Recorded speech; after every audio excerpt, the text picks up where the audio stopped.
Olá pessoal, tudo bem? Que Deus nos abençoe. Boa tarde, boa noite, bom dia para você que está nos assistindo, né? Assistindo esta aula justamente no horário que fica melhor para você, porque é justamente o que nós pretendemos é que vocês possam assistir as nossas aulas de uma forma que ficar melhor para que você possa assimilar o conteúdo e aprender também sobre a antropologia, que é algo tão importante dentro da nossa do nosso estudo das nossas vidas. Eu havia dito a vocês que tinha um livro que eu iria falar para vocês que é muito importante no futuro você querendo adquirir, para você que está montando a sua biblioteca de estudos de antropologia e afins. É este livro aqui, tá? Eu creio que vai ficar legal aí, dá para ver? Clifford, né? Clifford Geertz, Nova Luz sobre a Antropologia.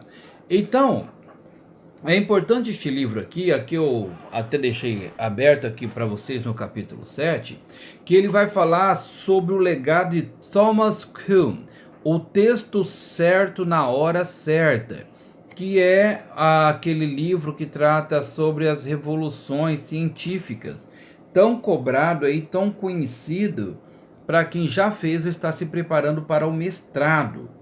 Ele vai tratar justamente sobre os paradigmas. O que é o paradigma? Paradigma é modelo. Paradigma é um padrão que geralmente se usa para que você, né, você utiliza, e quando você faz aí algo diferente, diz que você quebrou paradigmas. Há uma quebra de paradigmas. Só que também as construções de paradigmas, elas são necessárias justamente para que você possa efetuar descobertas, para que você possa efetuar formas de estudo, modelos de trabalho novas, e também até entender aquelas antigas que às vezes não tem assim, não fica bem esclarecido. Então, o paradigma ele é importante justamente para isso. Até deixei aqui relatado por ele mesmo, do próprio Clifford Geertz, né, que é o novo olhar sobre a antropologia, a parte em que ele está dizendo aqui que The Economist, né, terminou com uma piada de mau gosto sobre a ideia de Kuhn, que estava passando por uma mudança de paradigma. Por quê? Porque ele próprio dizia que era para haver uma mudança de paradigma daquilo que já é costumeiro, daquilo que já se vive. E o próprio jornal depois diz que a partir do momento em que ele faz algumas propostas, ele está deixando de acreditar naquilo que ele mesmo defende. Então que ele passa por uma mudança de paradigma. Eu estou dizendo tudo isso para vocês para dizer que é muito importante dentro da antropologia que se faça um estudo, se faça estudos para que vocês e eu nós possamos perceber aonde está havendo a mudança de paradigmas e quais são essas mudanças de paradigmas e se essas mudanças nos beneficiam ou não em algum momento. Não é verdade? Você já tem aquele paradigma, já tem aquele modelo corretíssimo, aquele modelo ali que você segue, que é seguido por muitos. Só que aí em determinado momento você faz uma mudança, você cria um modelo diferente, você fala, não, o caminho já não é mais desta forma, o caminho seria, o ideal seria desta forma. E assim você faz, através daquela mudança, aquele modelo de paradigma, aquele modelo de pensamento, é aonde você consegue novos horizontes, consegue novos olhares que às vezes não havia encontrado em algum momento anterior, tá ok? E justamente neste pensamento é que hoje a nossa aula de hoje é sobre a antropologia cultural. É um estudo focado exatamente dentro da antropologia cultural. Eu não vou entrar aqui nas formas de culto, mas é muito importante você tratar depois, você buscar nos seus estudos sobre formas de culto, que é muito importante, é muito interessante. Você vê o culto de uma igreja americana mesmo, as chamadas igrejas brancas, né, as igrejas onde se predominam a pele branca, e até hoje existe essa grande luta, né, que começou e também foi muito encabeçada pelo Dr. Martin Luther King, e que até hoje não é muito bem resolvido por muitos, mas que é justamente as divisões em igrejas negras e igrejas brancas, né? Pessoas, os negros e os brancos tomariam ônibus diferente e assim por diante, não poderiam sentar no mesmo lugar. E quando se fala de igrejas negras americanas, as formas de culto são até diferenciadas. Enquanto geralmente outras igrejas se aguardam em silêncio ou fica assim em silêncio observando as pregações, nas igrejas negras americanas, até nos filmes que nós assistimos, é muito comum você ouvir, né? Chicoteia Jesus, fala Senhor, oh, é verdade, vai lá pastor, isso pastor, amém, glória a Deus, é isso mesmo, está certo pastor. Eles vão conversando com você, eles vão dialogando com o pregador de acordo com o que é a forma de culto que eles oferecem, e um culto mais dançante, né? Um culto de... Se você falar numa igreja negra americana que é pecado, ou que jamais se deve cantar e dançar durante o louvor, então você está matando a igreja americana negra de uma forma assim, estrondosa, porque eles possuem já, eles já têm esse costume de fazer o tipo de louvor através das palmas, das danças e assim por diante, ok? Então, na antropologia cultural, qual que é o primeiro slide que vai aparecer para vocês na tela agora? Em antropologia, a palavra cultura tem muitas definições.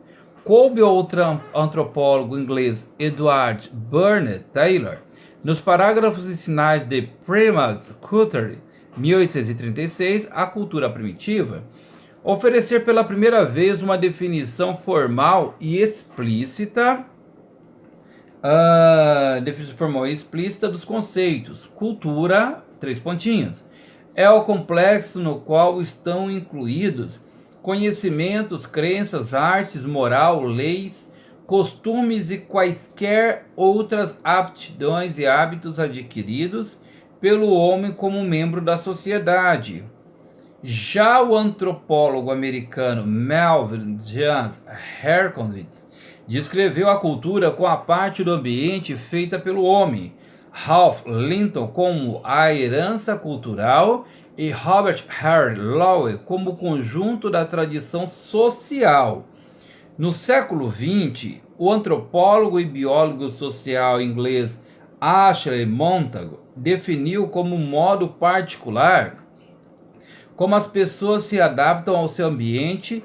Nesse sentido, cultura é o modo de vida de um povo, o ambiente que um grupo de seres humanos, ocupando um território comum, criou na forma de ideias, instituições, linguagens, instrumentos, serviços e sentimentos. Ok? Volta aqui para mim.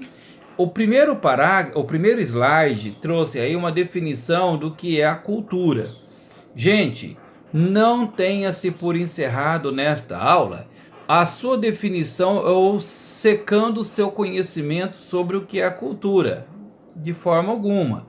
Se você achar que dessa forma você vai estar entendendo totalmente a totalidade do que é a cultura, você vai estar dando passo em falso, você está adquirindo um conhecimento errôneo, errado, e além disso você vai deixar de contribuir. Por quê? Porque a cultura ela tem muita abrangência. Você vai em nome de alimentos. Eu vou dar um exemplo aqui. Para nós aqui a mandioca, para nós aqui a mandioca, pro carioca o aipim, pro nordestino a macaxeira, né?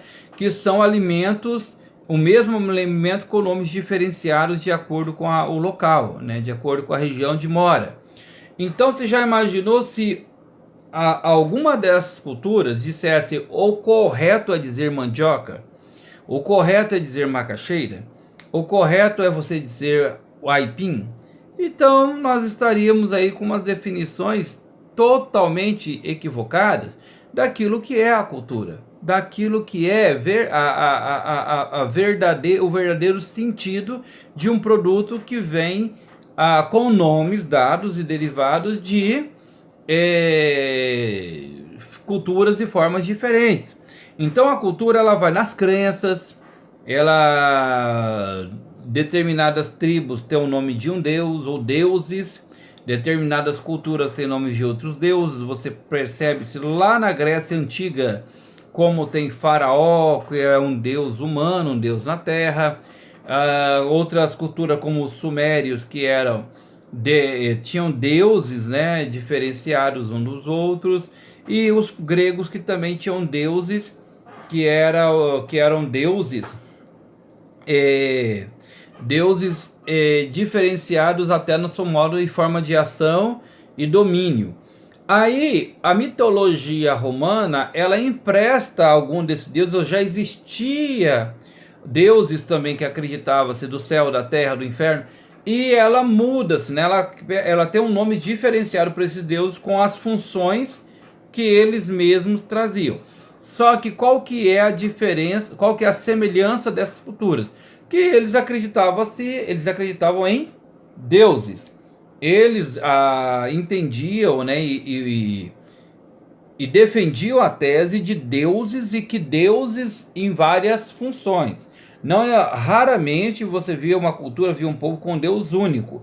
Havia um Deus supremo, mas geralmente esse Deus supremo era cercado de vários deuses.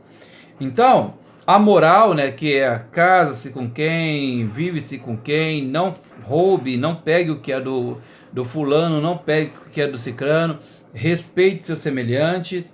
Isso faz parte da cultura, as leis, os costumes, né, que é a forma de comer. Às vezes para alguns se torna nojento, outros já se tornam forma de vida, outros já se torna especiaria. Aqui no Brasil mesmo, você vê um escorpião, você mata o escorpião. E há algumas culturas, existe aí a venda do espetinho de escorpião, que é degustado com os olhos até fechados, como se fosse uma coisa maravilhosa, uma carne assim extrema de um sabor maravilhoso. Então, para alguns historiadores, desses antropólogos, eles começam a fazer a definição para eles exatamente do que é a cultura. Então, para a maioria, o qual que se entende que a cultura, ela é definida pelo ambiente onde vive aquele grupo de seres humanos, o ambiente onde os seres humanos sobrevivem e que eles possam desfrutar de determinadas condições de vida, de determinadas formas de subsistência, formas de construção, onde não se abarro, usa-se as palhoças, as casas de madeira ou as casas de palhas, determinadas formas de construções comunitárias ou individuais, e até mesmo formas de convivência entre casais e família. É comum você, às vezes, perceber que em determinadas tribos, determinados povos, os homens dormem em um alojamento, as mulheres dormem em outros alojamentos. Já se você falar isso numa cultura como a nossa, o casal que não dorme na mesma cama, ele já não é bem visto com bons olhos, porque é sinal que a coisa já não anda boa com aquele casal, a coisa não tá bacana, né? E alguma coisa tá estranha ali.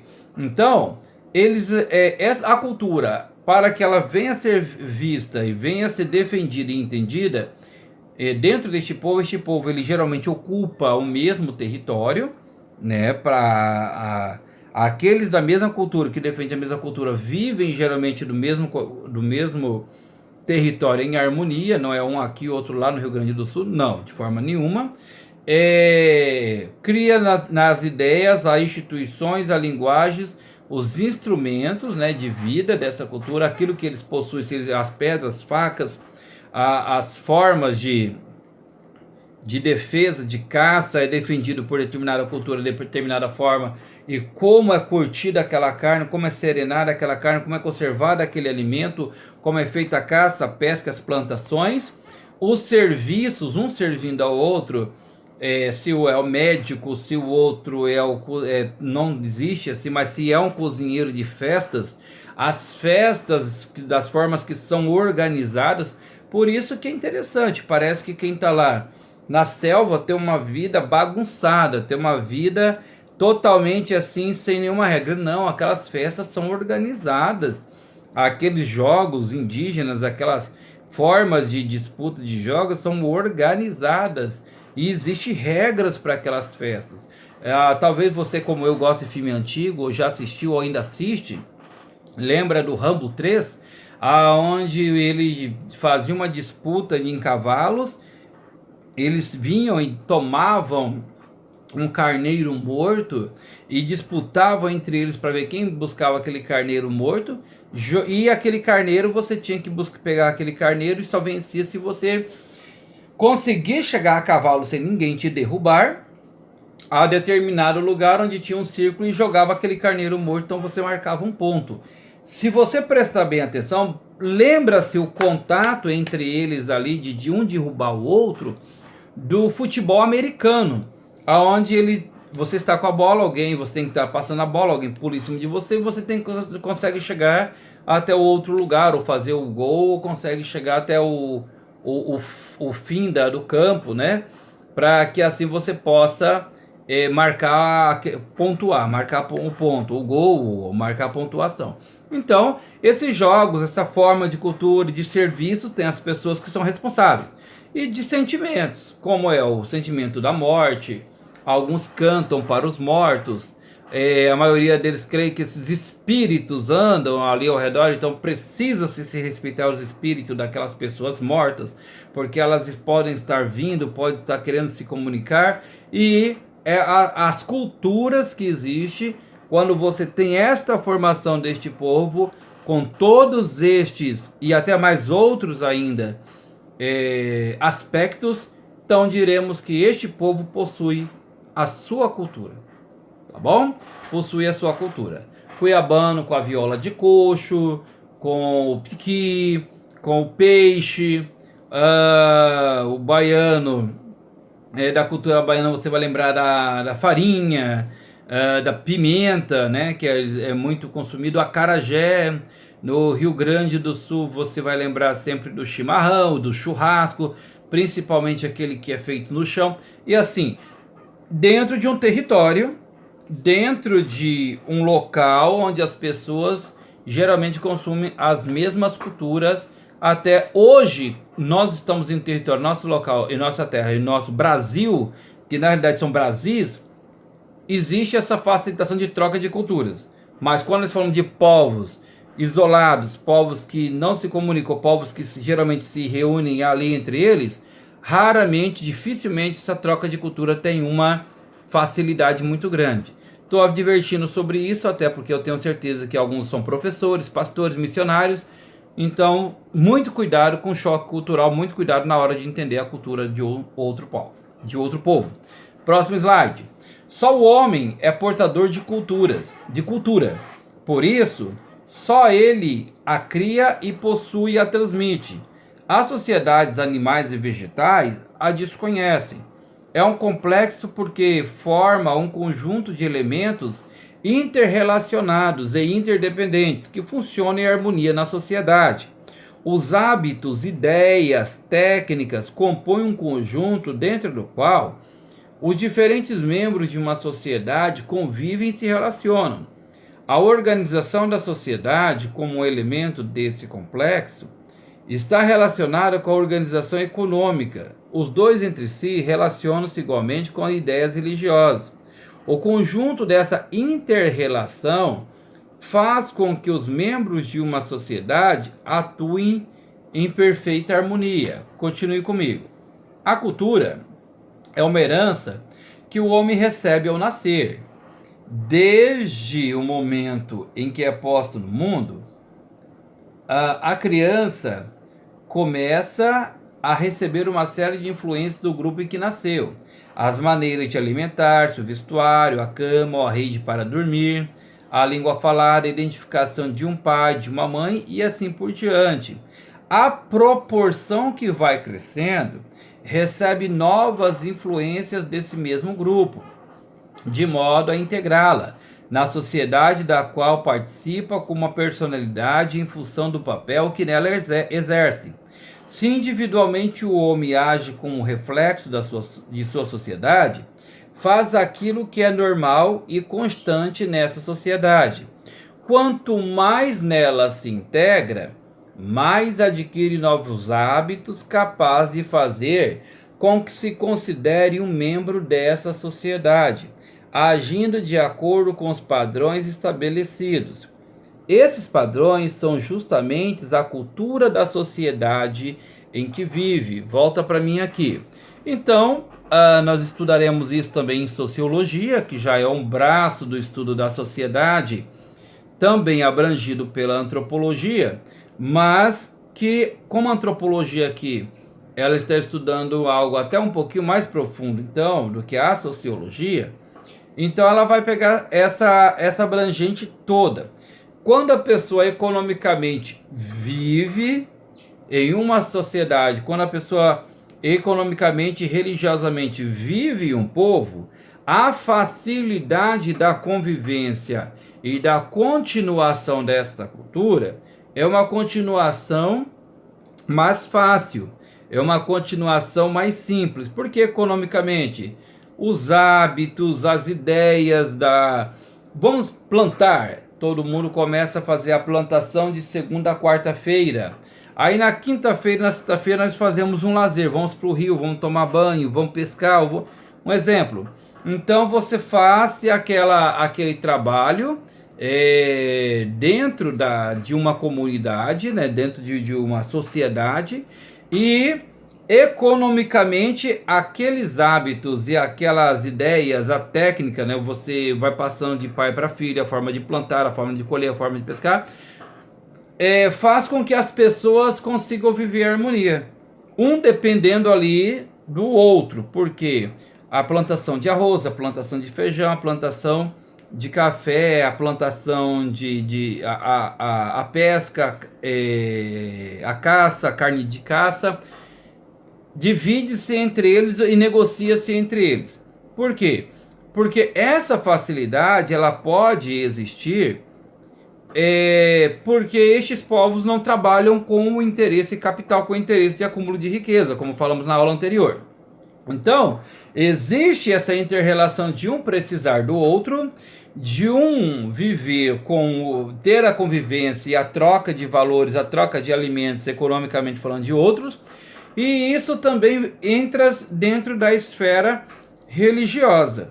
Dentro da esfera religiosa, porque se crê em algo, tem-se o pajé, tem-se a pessoa da tribo, tem-se a pessoa ali que vive e convive com aquela cultura, com aquele povo, e que ele precisa ser respeitado porque a religião daquele povo está influenciando ou está sempre ligada à economia, à boa convivência daquelas pessoas.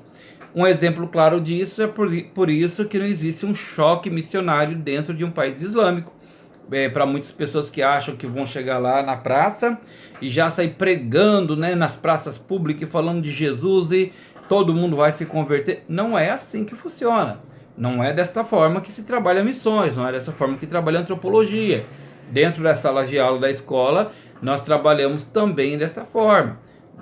Dependendo do bairro onde você for trabalhar, onde você for lecionar, você percebe ali dentro do bairro qual é a cultura daquele povo, qual é a cultura daquelas pessoas, como aquelas pessoas vivem, como elas se relacionam.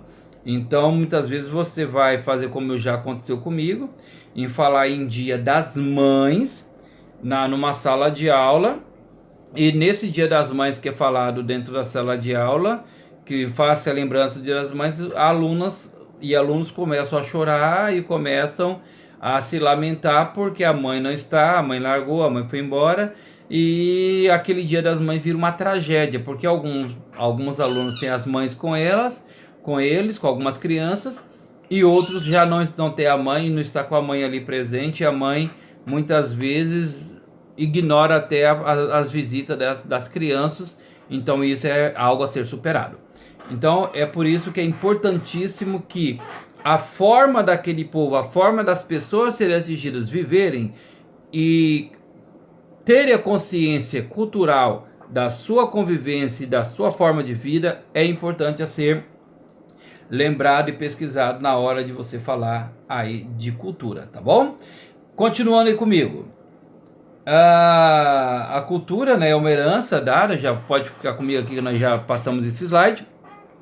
de pai para filho, e isso vai fazendo com que ele vai sendo identificado.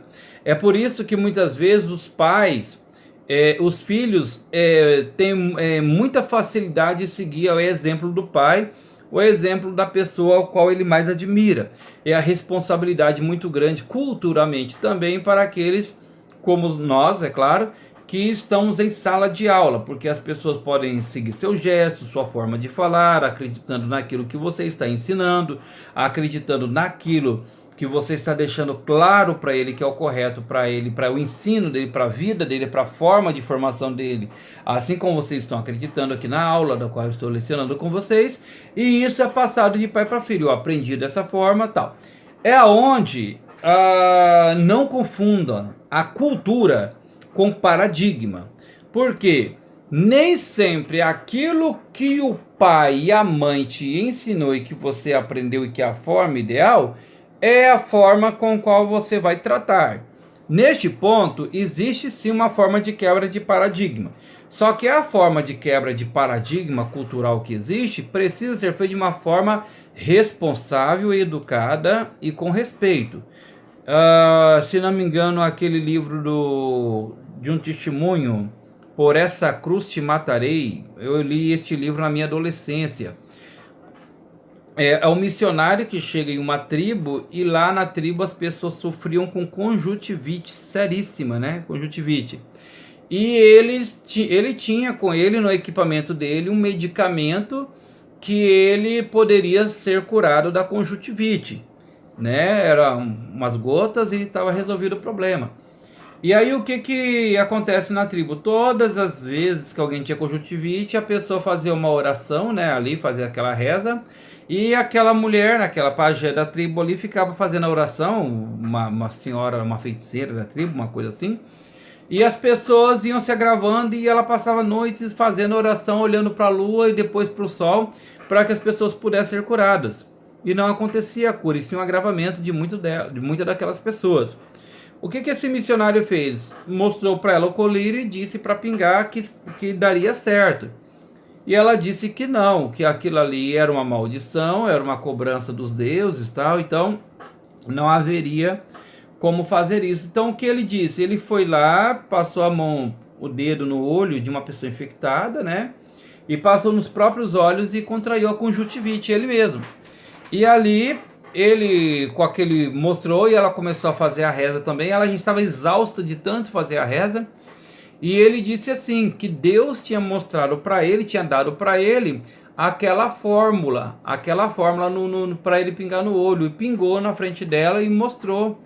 Passou os 2 dias, ele continuou mostrando, dizendo que havia dado para ele aquele medicamento e ele havia sido curado. Resultado, o que aconteceu? Ela entendeu que aquele remédio tinha vindo de Deus, né? Não sei o nome que ele utilizava, mais de Deus. E aí começou a pingar o colírio nos olhos dos índios. Gente, vocês imaginam quem que eles começaram a idolatrar? Quem que eles começaram a adorar? O missionário. E depois o frasquinho de colírio virou um objeto de adoração. Havia curado, aquele frasquinho ali milagroso havia curado todo mundo dentro da tribo. Aquela aguinha, né? Aquela água havia realizado várias curas. Então, é por isso que aí o missionário começou a dizer que não, que Deus que tinha dado a sabedoria, e assim tentando explicar que aquele paradigma, aquele modelo de cura estava errado. Deveria se criar uma nova forma, um novo modelo, uma forma de cura, que era qual cura? A cura pelo colírio que havia de acontecer ali, através daquelas gotas que foram pingadas, ok? Então, a cultura geralmente é passada de pai para filho, é passada pela ciência de pai para filho, ou de povos em diante, ou das pessoas. É muito comum até os dias de hoje você ver a pessoa falar, toma remédio, mas só que cientificamente esse remédio não é provado que ele tem validade alguma, e a pessoa se apega àquele, não, mas eu tomei, fui curado e melhorei, então é sinal que o remédio é bom sim, é o alho com chá de alho, com um pouquinho de açúcar torrado e com não sei o que, melhorei da gripe, nossa. Uma senhora dizendo para mim numa sala de aula que eu leciono à noite, olha, na minha família todo mundo lá no Nordeste pegou coronavírus, mas fizeram lá um alho com açúcar queimado e com gengibre, tomaram 3 vezes ao dia, matou o vírus assim que todo mundo melhorou, só tomou isso, melhorou todo mundo em menos de 4 dias. E eu disse, foi sério, professor, eu tô falando a cura do coronavírus aí, é o gengibre com alho misturado com açúcar queimado. Então eu falei, olha aí que coisa interessante. Então, não vou discordar se a família lá melhorou, mas cientificamente não é provado. E geralmente isso vem de família para família. Faz parte da cultura daquilo que vem do povo, ok? Continua comigo aí, próximo slide. A herança cultural não se confunde, porém, com a herança biológica. O homem, ao nascer, recebe essas duas heranças. A herança cultural lhe transmite hábitos e costumes, ao passo que a herança biológica lhe transmite as características físico-genéticas do seu grupo humano. Se uma criança nascida numa sociedade bororo é levada para o Rio de Janeiro, passando a ser criada por uma família de Copacabana, crescerá com todas as características físicas, cor da pele e do cabelo, forma de rosto, em especial os olhos amendoados, de seu grupo bororo. Todavia adquirirá hábitos, costumes, a língua, as ideias, modos de agir da sociedade carioca e que se cria e vive. Continue comigo. Além desses hábitos e costumes que recebe de seu grupo, o homem vai ampliando seus horizontes e passa a ter novos contatos com grupos diferentes em hábitos, costumes ou língua, os quais farão com que adquira alguns desses hábitos ou costumes ou modos de agir. Trata-se da aquisição pelo contato. Foi o que se verificou no Brasil do século XIX com hábitos introduzidos pelos imigrantes alemães ou italianos. O mesmo sucedeu em séculos anteriores com os costumes introduzidos pelos negros escravos trazidos da África. Tais costumes vão se incorporando à sociedade e com o tempo são transmitidos como herança do próprio grupo. Volta para mim aqui, por favor. Então, aqui ficou bem claro na questão da herança, da diferença da biológica para a cultural, eles citando aqui a questão do bororo. Por quê? A forma dele, né, não muda nada. É estranho ver um japonês lutar capoeira? Parece estranho. Até muito tempo atrás, ou até em alguns locais, ainda se associa até os mestres capoeiristas às pessoas de pele negra. Porque pessoas de pele branca, ou não é um mestre tão bom assim, ou é estranho perto da pessoa de pele negra. Aquele seriado aí tão engraçado que nós gostamos de assistir, Todo Mundo Odeia o Chris, né? O avô do Chris, né, falece e o amiguinho dele da escola, o Gregory, vai até o velório e o tio fica, mãe, vem ver. Ele tem um amigo branco, mãe, né? Com a boca aberta, como se o menino fosse um fantasma, né? Algo assim de outro mundo. Então, as características biológicas da pessoa não muda. Mas as características culturais da pessoa são adquiridas dentro daquilo que ela, daquele lugar onde ela vive. E muitas dessas características culturais que foram trazidas por outros povos, elas, independentes ou não da formação biológica da pessoa, elas podem ser inseridas dentro da sociedade. Citando os italianos, né? Você falar de Itália, você vai lembrar de massas, macarronada, pizza. Índio não pode comer uma pizza? Índio não pode comer uma macarronada? Claro que vai. E vai amar, porque é uma maravilha. Eu mesmo gosto. Mas, quando você fala do fator biológico, ele é índio, a primeira coisa que você vai pensar é que por ele ser índio, ele já sabe caçar com arco e flecha. Ele sabe alguns costumes que você talvez não saiba se você é japonês. E muitas vezes esse índio foi criado dentro do Leblon, dentro de um apartamento muito bom, muito rico, e ele foi adotado por alguém, ele passou a viver lá com alguém, não precisa ser adotado, e ele já não tem os costumes, ele pode não ter tido a oportunidade de caçar, de pescar, ou de usar costumes como é da tribo aonde ele viveu. Então, fica muito bem claro, dentro da antropologia cultural, não se esqueça e não confunda que há algumas características dentro da antropologia, a antropologia biológica com a herança cultural, elas se diferenciam dentro da onde a pessoa nasce, dentro da onde a pessoa vive e com quem ela convive, ok? Pode ser que muitas vezes as características andem juntas, a biológica e a cultural? Sim, em grande parte, muitas vezes. Por exemplo, o índio que nasce dentro da tribo Bororo e vive ali até morrer e não traz nada de fora. Apesar que hoje as próprias tribos já têm algumas coisas de uma sociedade como a nossa, uma TV, internet, não sei se tem internet talvez aí, mas eu creio que muitas tribos já possuem, né? A casa de, né? Já não é de palha, já usa o material já que é o de comum, né? Que nós utilizamos aí os tijolos, o cimento para você construir, para você rebocar, ao invés da palha, da argila e assim por diante, tá bom? Muda-se algumas coisas, adquire-se algumas coisas, mas não que venha da sua originalidade. Aqui citando a questão dos negros vindos da África, nossa, eles trouxeram tantas coisas da sua cultura, quais já iam desenvolvendo lá, e trazendo para o Brasil, essa cultura continuou sendo desenvolvida aqui e sendo influenciada. Acabei de citar a capoeira.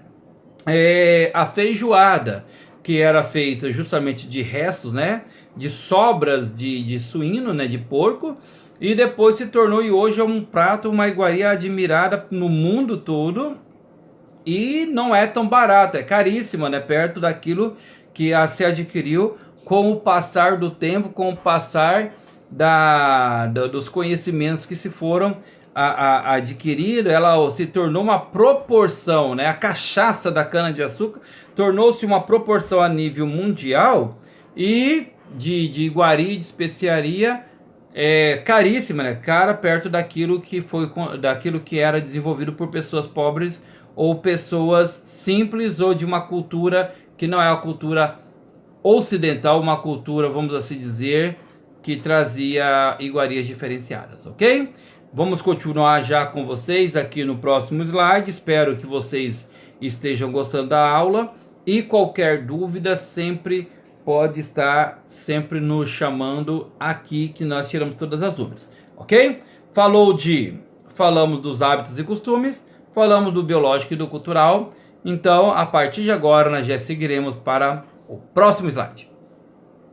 Então, pessoal, vamos continuar aqui então agora, continuando comigo, justamente aonde nós passamos os elementos culturais, né, que a pessoa aprende, os hábitos que ele vai adquirindo e a diferença daquilo que se adquire, a herança biológica com a herança cultural, conforme nós havíamos dito, ok?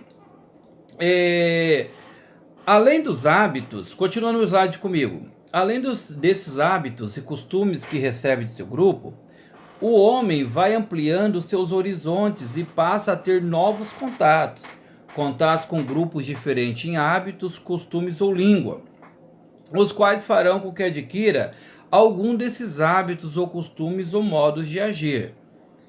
Trata-se da aquisição pelo contato. Foi o que se verificou no Brasil, já lemos, né? Do século XX, com os hábitos dos africanos e italianos que vieram de fora. Próximo slide aí. É certo que essa transmissão pelo contato não abrange toda a cultura do outro grupo. Somente alguns traços se transmitem e se incorporam à cultura receptora. Esta, por sua vez, se torna também doadora em relação à cultura introduzida, que incorpora seus padrões, hábitos ou costumes que até então lhe eram estranhos. E o processo de transculturação, ou seja, a troca recíproca de valores culturais, pois em todo o contato de cultura, as sociedades são ao mesmo tempo doadoras e receptoras.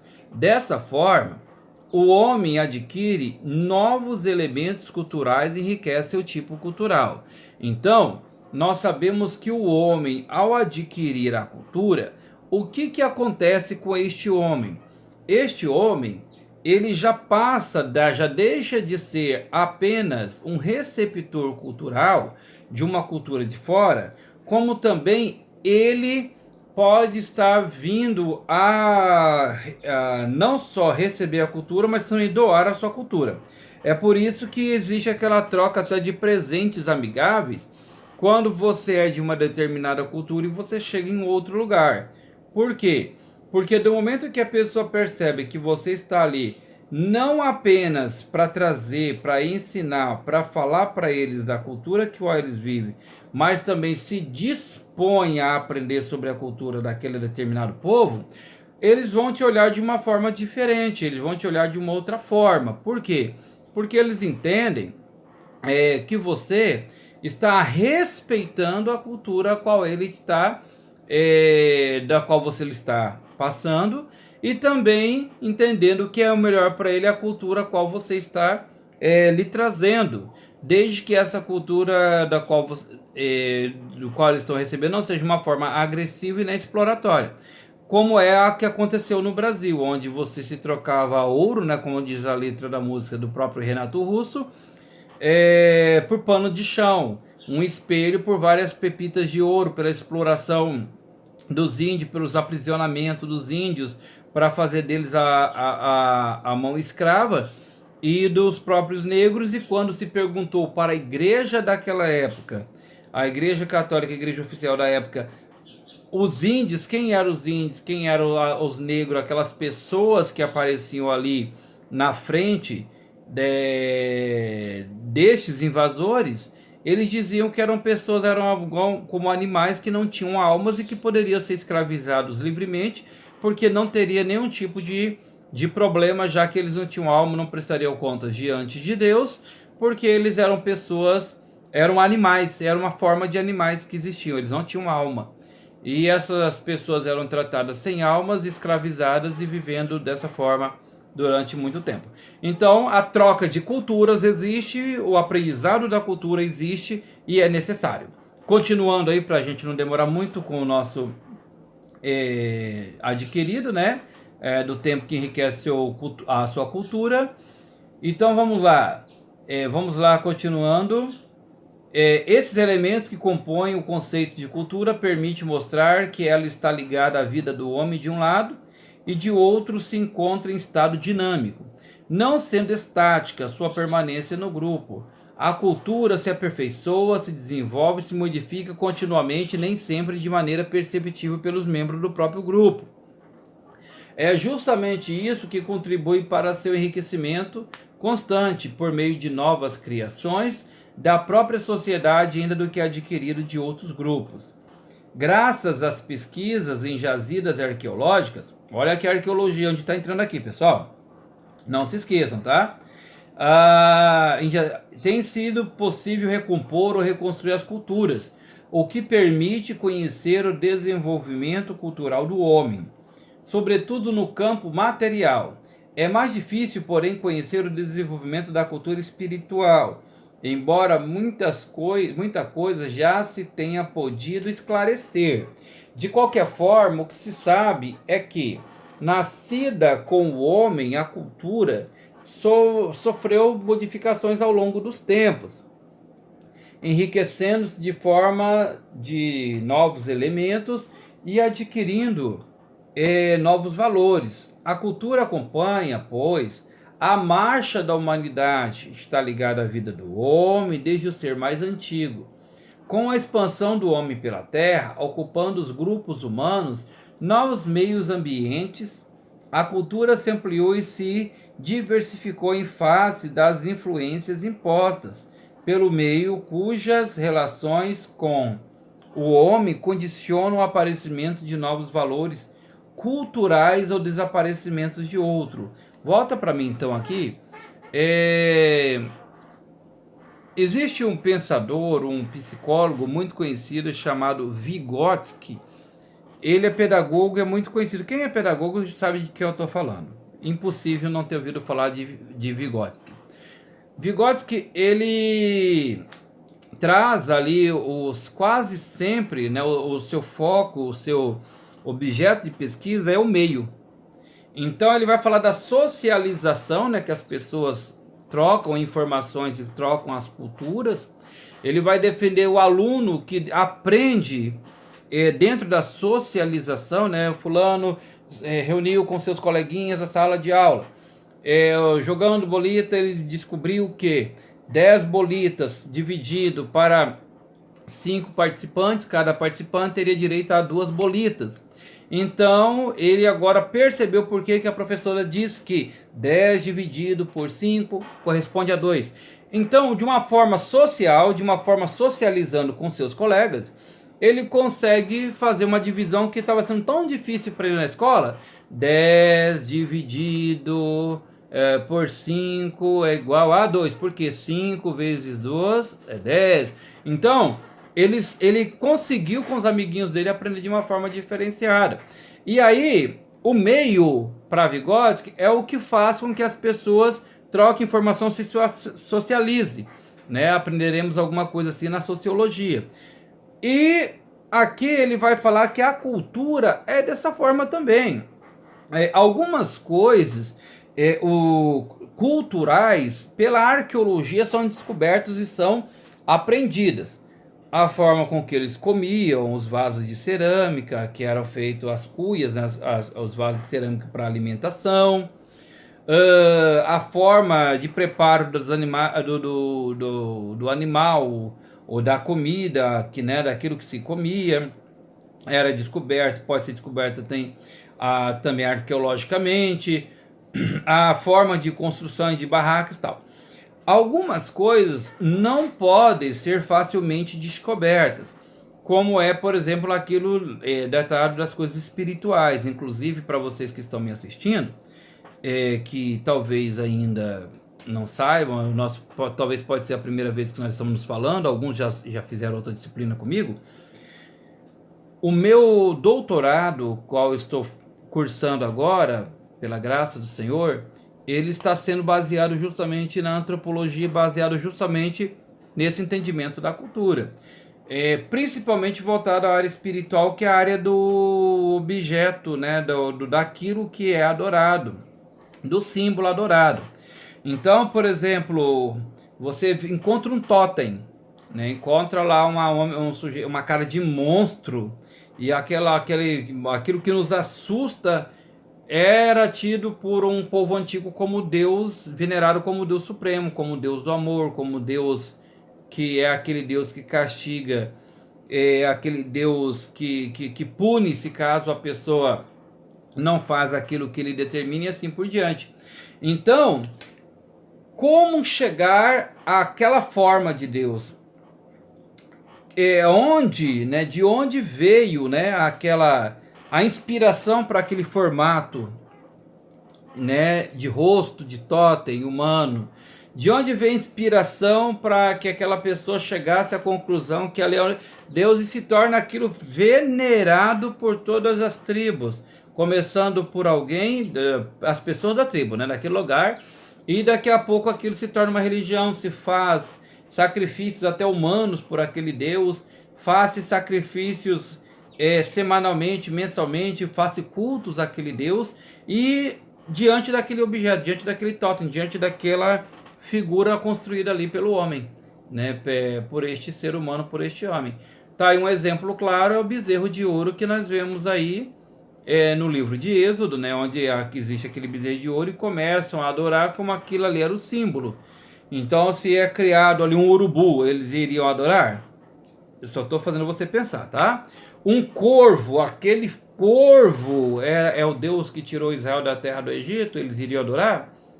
Por que no Egito se adorava, então, abutres, se adoravam pessoas com deuses, né, com formas de animais, de chacal, de animais, de cachorro, e de formas que eram adoradas, idolatradas, e aqueles até animais que nos assustavam. Já Israel não acreditava naquela forma agressiva de um rosto tão agressivo, um rosto tão aterrorizante para o Deus ao qual eles adoravam. Então são coisas que ainda a antropologia estuda. Então a forma espiritual dos deuses a serem adorados, as formas espirituais, onde as pessoas, a arqueologia não consegue chegar tão facilmente a este conhecimento, é justamente as formas em que na antropologia muitas pessoas recebem de outras culturas, né? Existem pessoas que colecionam em casa, né? Máscaras horríveis, uns símbolos estranhos que vêm de outros deuses, de outras terras, de outras culturas e colocam aquilo em casa como um amuleto para o bem, para o mal, sei lá para quê, dão essa continuidade, acreditando piamente, seriamente naquilo, paga-se caro por causa deste símbolo, por causa deste objeto dentro da sua residência. Então, essa troca de cultura da humanidade, essa forma de cultura é antiga, tão antiga e tão perigosa muitas vezes, que o próprio Deus ele orienta para que a nação de Israel não se misture, né? Não é verdade? E as pessoas, ao se misturarem, atraíam deuses e oferenda e formas de deuses e cultos estranhos ao Deus de Israel, o qual lhe caracterizava e lhe era penalizado muitas vezes com a morte. As pessoas perdiam a vida porque estavam adorando outros deuses. Para terminar essa parte aqui, eu gostaria de trazer para vocês sentidos de cultura. É rápido aqui, eu vou estar de uma forma já enumerada para vocês, tá bom? Olha aí. Sentidos de cultura. Assim, dentro do conceito geral da cultura, é possível falar de culturas e por isso se identificam sentidos específicos segundo quais a cultura é antropologicamente considerada. São 4 a saber. Primeiro, o primeiro sentido apresenta aqueles elementos de cultura comuns a todos os seres humanos, como as linguagens, todos os homens falam, embora se diversifiquem os idiomas ou línguas faladas. São aqueles hábitos, o de dormir, o de comer, o de ter uma atividade econômica que se tornam comuns a toda a humanidade. Segundo, no segundo sentido, encontram-se os elementos comuns a um grupo de sociedades, como o vestuário chamado ocidental, que é comum à francesa, portuguesa, à inglesa. São diversas sociedades que têm o mesmo elemento cultural. Um exemplo é o uso do inglês por habitantes da Inglaterra, da Austrália, da África do Sul, dos Estados Unidos, que, entre si, entretanto, têm valores culturais diferentes. O terceiro sentido é formado pelo conjunto de padrões de determinada sociedade. Por exemplo, aqueles padrões culturais que caracterizam o comportamento da sociedade do Rio de Janeiro, ou as peculiaridades que assinalam os habitantes dos Estados Unidos. E o quarto sentido da cultura refere-se a de modos especiais de comportamento de um segmento de sociedade mais complexa. Uma dada sociedade possui valores culturais comuns a todos os seus integrantes, ou específicos de determinados grupos que a integram. São certos costumes que, dentro da sociedade múltipla do Rio de Janeiro, apresentam os habitantes de Copacabana, de favela e de subúrbios distantes. Voltando aqui para mim. Eu quero terminar aqui com vocês essa parte da nossa aula, falando justamente dessas 4 culturas, desses 4 sentidos de cultura, mas lembrando para vocês que dentro da linguagem, não é verdade, nós temos, apesar de sermos países às vezes diferentes, mas nós temos dentro da linguagem algumas semelhanças, dado assim, países que falam o mesmo idioma pela facilidade de comunicação. Um exemplo cultural disso é agora no Brasil, nessa nova reforma ortográfica, que às vezes até nós ainda nos perdemos. Por quê? Alguns ainda têm o costume, ainda continuam com as práticas de se escrever antes da reforma ortográfica, até porque não aceitam, né? Desde que ele não seja cobrado, nem exigido, não há problema, mas se ele for exigido como é um trabalho científico, são as formas de acordo correta que existem entre os países de língua portuguesa para assim facilitar para o trâmite, né, a transitação entre os países de língua portuguesa, ela deve ser aceita e deve ser, sem dúvida nenhuma, respeitada, apesar da resistência de muitos, sem problema nenhum. Então, esses hábitos de dormir, de comer, atividade econômica, a linguagem de países semelhantes, não há problema nenhum neste caso, tá bom? No segundo sentido é onde é dos vestuários. No nosso caso, já falei para vocês do Brasil. Se você vê aí um homem andando, né, de aquele vestidão na rua, eu mesmo quando encontro um aqui na região central, eu vejo e você percebe até o idioma diferente que daqueles não são. Geralmente são muçulmanos, são pessoas de outros países que vêm para nossa cidade e tem um costume. Para Cuiabá, o homem fala: nossa, esse cara é doido, né?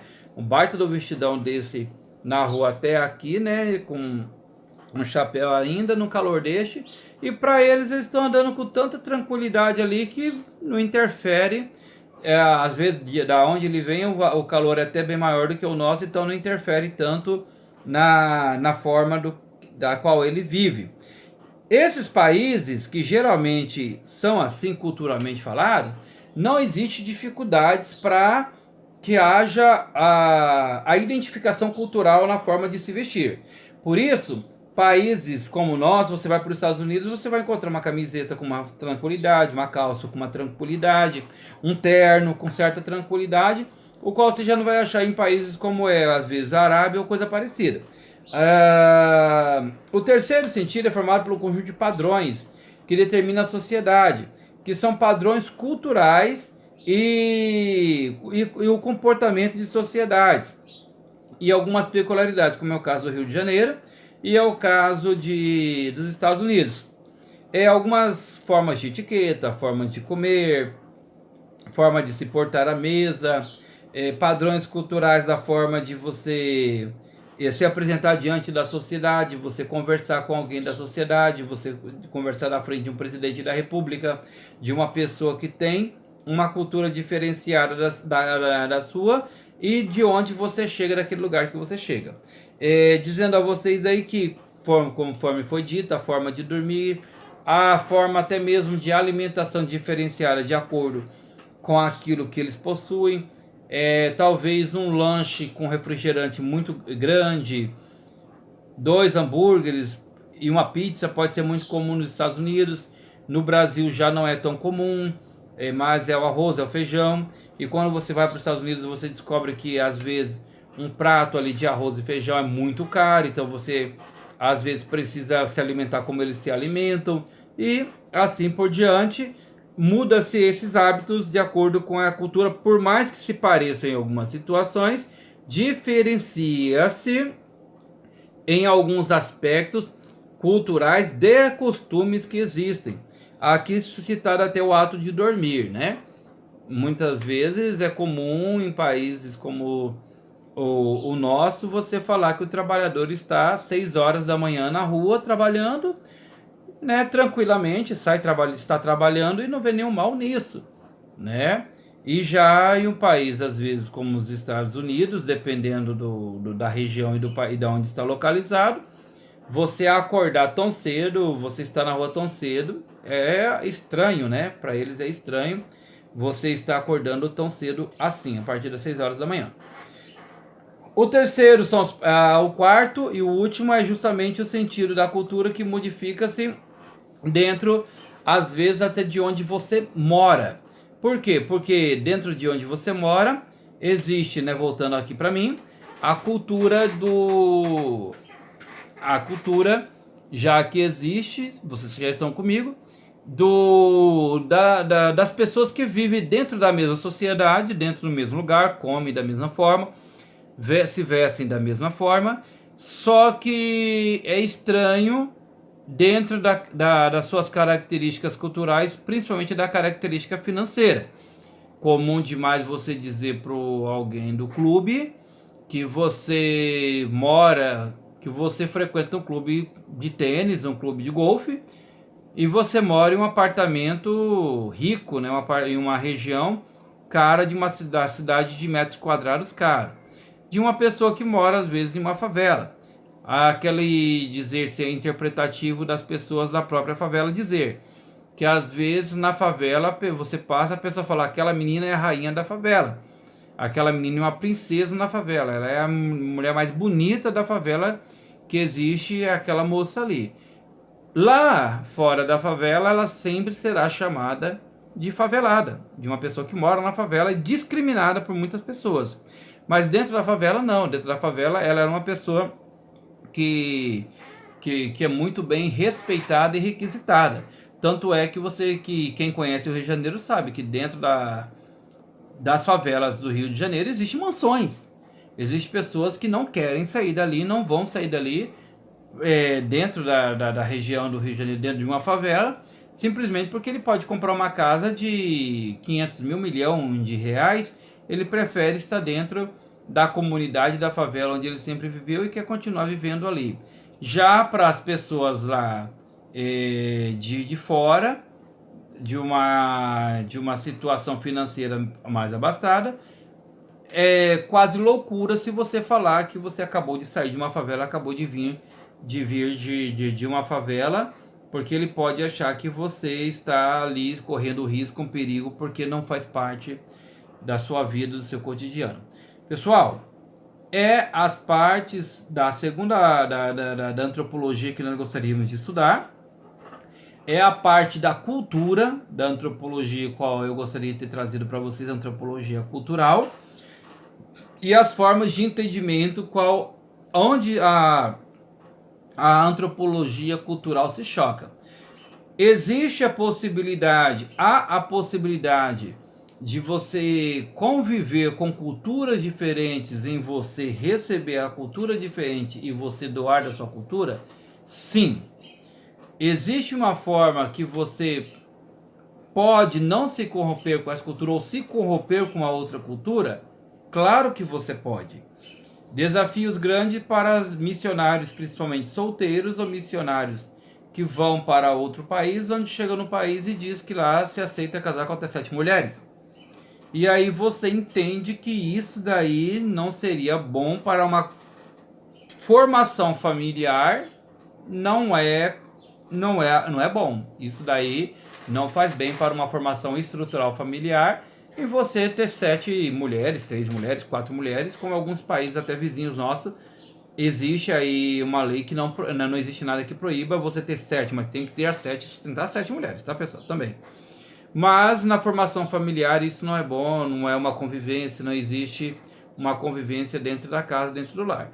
Então, essa contaminação, às vezes, cultural, não trazendo que a nossa cultura seja boa, não trazendo que a nossa cultura lá, a cultura deles esteja errada e a nossa correta. Mas no momento que você fala de um homem só, de uma esposa, que o homem tenha uma esposa, tenha uma mulher, no momento que você vê que todas as famílias que tiveram mais do que uma mulher, todos os patriarcas tiveram mais que uma mulher, tiveram problemas seríssimos, até porque a disputa familiar é muito grande, então a melhor coisa é você evitar algumas contaminações como aquelas que pode aí nos fazer mal, tá bom? Fique com Deus, qualquer coisa estou à disposição de vocês. Até a próxima.